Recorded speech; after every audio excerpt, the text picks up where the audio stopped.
Europe Matin, Dimitri Pavlenko.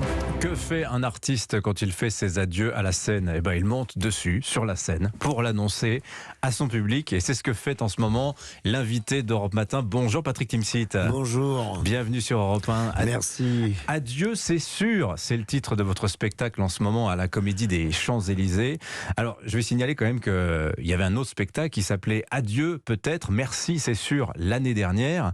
Donc, ceux qui l'ont vu l'an dernier peuvent retourner voir, hein, parce que Oui, c'était en décembre en plus, donc Ouais. c'était l'année dernière proche. Ouais. Quoi. C'est le même spectacle que vous remontez cette année ? Non, j'ai pas pu faire exactement le même spectacle. C'est drôle parce que Ouais. quand je fais du de fait que ça fonctionne et que c'est bien, on me dit ben alors vous continuez, alors c'est du pipeau ça. Ouais. Il faudrait faire vraiment que du vieux. Ouais. Non, l'exercice l'impose quand on remonte sur scène en stand-up ou en one-man show comme on veut. Moi, c'est c'est que du vocabulaire. Ouais. Mais il faut être vraiment ça colle à l'actualité quand même quoi. Et d'ailleurs pour dire que j'en ai marre aussi parce que en fait c'est les 10 bonnes raisons d'arrêter. Même le adieu c'est sûr, quand vous dites adieu c'est sûr, moi-même j'avais oublié que c'était le titre. Vous voyez, je suis toujours dans le adieu peut-être, merci merci c'est sûr. Alors, moi, j'ai toujours regardé vos spectacles, Patrick Timsit. Je pense que beaucoup de gens vous ont dans leur oreille le personnage que vous vous êtes fabriqué. C'est quand même le premier spectacle où vous avez vraiment un thème. Non, parce que vous êtes plutôt un homme de sketch d'habitude. Oui, on peut dire ça, et en même temps on me disait que j'étais plus stand-up, c'est ces fameuses choses. Oui, c'est comme des paragraphes, mais là il y a un vrai thème. Ce sont les adieux. Un matin je me lève, je me dis mais quel formidable thème que sont les adieux. C'est pour ça que je vous disais, même le réactualiser, je me disais j'en ai marre aussi de me sentir obligé de trouver des vannes sur tout le monde et sur tout, ce qui me donne l'occasion de balancer encore plus de vannes sur tout le monde et sur tout. Alors, ouais. Mais les adieux, c'est les 10 bonnes raisons d'arrêter. Vous vous levez un matin, vous dites quelles sont les vraies bonnes raisons d'arrêter. Je vais dire pourquoi j'arrête. Mais alors là, c'est intéressant parce que tout le monde va se retrouver dans ce que vous dites, les 10 bonnes raisons d'arrêter. Arrêter, alors ça peut être tout. Vous arrêtez le public. Et c'est quand même intéressant ce thème parce que plus que tirer votre révérence, de dire merci, j'ai passé de bons moments avec vous, on a presque l'impression d'une forme de divorce. Vous cherchez une séparation et pas forcément à l'amiable avec le public. Mais vous lui en voulez, les gens, vous les supportez Pas plus ? du tout, pas du tout, c'est tout l'inverse. Vous savez, je me sépare encore amoureux. Voilà. Et c'est pour ça que quand on est violent, injuste, comme ça, en disant mais on va se séparer dans une séparation, il y en a toujours un qui souffre plus que l'autre. Et là, visiblement, là, c'est pas vous. Et je vais pas vous regretter, j'ai plein de trucs à faire. Voilà, je vais pas m'ennuyer sans vous. Je vais chasser, je vais tuer des animaux. J'ai toujours rêvé de tuer des animaux. Il y en a de moins en moins. Les éléphants vont payer pour vous. Vous voyez, c'est quand tout d'un coup, on est là, on est un couple et on se dit ça va plus, il faut se séparer, il faut que ça saigne parce que ça peut pas se passer comme ça quand il y a autant d'amour, justement. Ouais. Mais vous n'êtes pas de ces artistes qui ne s'arrêtent pas ou qui ne savent pas s'arrêter, parce que vous dites, j'ai listé les 10 bonnes raisons de m'arrêter. Précisément, il y a cette peur du spectacle de trop, cette peur de la vanne de trop chez vous, Patrick Timsit. La vanne de trop, non, parce qu'on sait l'enlever, ça c'est facile.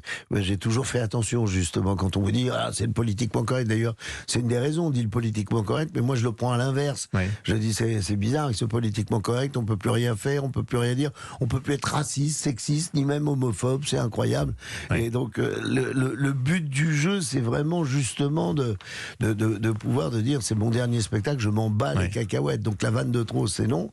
Le spectacle de trop, bien sûr, j'en ai toujours eu peur. Oui. Vous êtes toujours tremblant de vous dire parce que justement, c'est là le challenge, c'était vraiment quand vous vous levez un matin, vous dites je vais pas faire un best-of. J'ai été voir Claude MC Solar, c'est extraordinaire. Hier, c'était à la Philharmonie, c'est génial. Il fait ses tubes, les tubes de chanteurs, c'est pas les tubes d'humoristes. Un tube d'humoriste, vous en faites un, vous en faites deux, vous dites alors quoi de neuf sinon. Et alors c'est marrant parce que vous parlez d'MC Solar, mais vous dites dans votre carrière, vous avez rempli les salles, puis vous les avez vidées, avant de les re-remplir, un peu comme MC Solar. foulard d'ailleurs d'une certaine manière. Ouais, c'est-à-dire que vraiment, il a fallu rencontrer mon public. Ouais. Et d'ailleurs, c'est pour ça que... Alors lequel? Est-ce que c'est toujours le même que celui qui vous a applaudi dans les années 80-90 avec le cinéma notamment? Plus. Alors, mon public a des réducs, remarquez maintenant. Non, Pourquoi ils ont plus de 60 ans comme vous, c'est ça? Ouais, non, parce que ce qui est formidable, c'est que leur boulot, c'est de faire venir ceux qui sont plus jeunes, quoi. Donc vraiment, je vais pas faire Tintin 7 à 77 ans, mais c'est à peu près ça. Hein. J'en avais un de 7 ans d'ailleurs, au premier rang, Ah oui, samedi dernier. J'ai dit, tu vas sortir, tu auras 32 ans. Il est venu va avec ses mûrir parents, à toute berzingue. Et il est venu avec ses parents, ses grands-parents? Avec ses parents qui me rassuraient comme ça en montrant du doigt, qui étaient heureux. Ouais. Ce que j'ai dit, là, c'est pas Ouakatépé Baboun, hein, là, ça y va, quoi. Alors, on va pas faire de la philosophie, mais vous dites on peut plus rire de tout. Mais comment vous l'interprétez? C'est-à-dire qu'il y a des sujets qui sont devenus trop sensibles, ou bien c'est que tout simplement la société a peut-être perdu le second degré?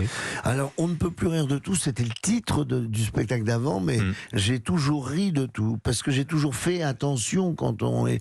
Je pense pas que, justement, quand je vous disais le politiquement correct, il y en a qui s'abritent derrière en disant, et moi j'ai envie de leur dire, gaga, là, non, c'est pas le politiquement correct, t'es juste raciste, c'est juste pas drôle, quoi. Non, on ne peut plus rire de tout, c'était vraiment le contre-pied, je dirais même. Il n'y a jamais eu autant d'humoristes, il n'y a jamais eu autant de serial valeurs. Donc forcément, des vannes de trop, ça m'amuse aussi, ceux qui disent, ah bah tiens, mais tu vois, on peut plus rien dire. Non, c'est juste, c'est pas dans le truc, quoi. Mais je ne m'empêche pas. Je ne m'empêche aucun sujet, sauf que tant que j'ai pas trouvé l'axe, je le fais pas. Je ne m'oblige pas à vouloir bousculer, ça c'est le minimum, ou provoquer encore plus, si j'ai pas trouvé l'axe. Le racisme, par exemple, tant que j'avais pas trouvé, moi je suis raciste, parce que j'aime jouer le mauvais rôle. Moi, il y a une race de gens que j'aime pas, ce sont les clowns. Les clowns, c'est pas des gens comme nous. Et là, tout d'un coup, badaboum, je pouvais balancer tout sur le racisme. Mais il me fallait cet axe. Patrick Timsit, dans les 10 raisons d'arrêter que vous listez, il y en a une que j'ai trouvée intéressante. Si vous dites, il y en a marre d'être en colère et d'être obligé de donner son avis sur tout. La colère, c'est vrai que c'est d'ailleurs l'un des moteurs de votre humour, hein, depuis toujours. Alors, moi, j'ai jamais trouvé le truc pour transformer la colère en humour. Qu'est-ce qui vous met en colère en ce moment? Et qu'est-ce qui pourrait vous inspirer comme ça, éventuellement en sketch ou en spectacle? Écoutez, tout est dans le spectacle, parce que si j'avais pas fini, je continuerai encore d'écrire. C'est vrai que là, quand vous dites justement être obligé d'avoir un avis sur tout, c'est quand même c'est incroyable. C'est incroyable le nombre de gens qui sont interviewés. Je vous ai pas demandé votre avis sur la motion de censure ou ce genre de choses. Hein. Non, ni sur l'actualité sanglante du moment, où vous voyez tous ces gens s'exprimer, toute cette façon de rechercher ces racoleurs, quoi. Voilà. Mais c'est beaucoup de choses me mettent en colère, en fait. C'est vrai que c'est une motivation, un moteur absolu. Merci Patrick Timsit d'être venu nous voir ce matin. Les gens en colère vont défiler dans la rue, vous allez voir. Oui. Les riches sont déjà effrayés. Ils disent, il va y avoir les gilets jaunes. Et qu'est-ce qu'ils ont à mettre du jaune? Ça va avec rien. Les pauvres sont les nouveaux riches, disaient les Américains à une époque. Adieu, c'est sûr. C'est le titre de votre spectacle en ce moment. C'est à la Comédie des Champs-Élysées. Merci beaucoup Patrick Timsit. Merci. D'être venu nous voir ce matin sur Europe 1. Bonne journée à vous. À vous aussi.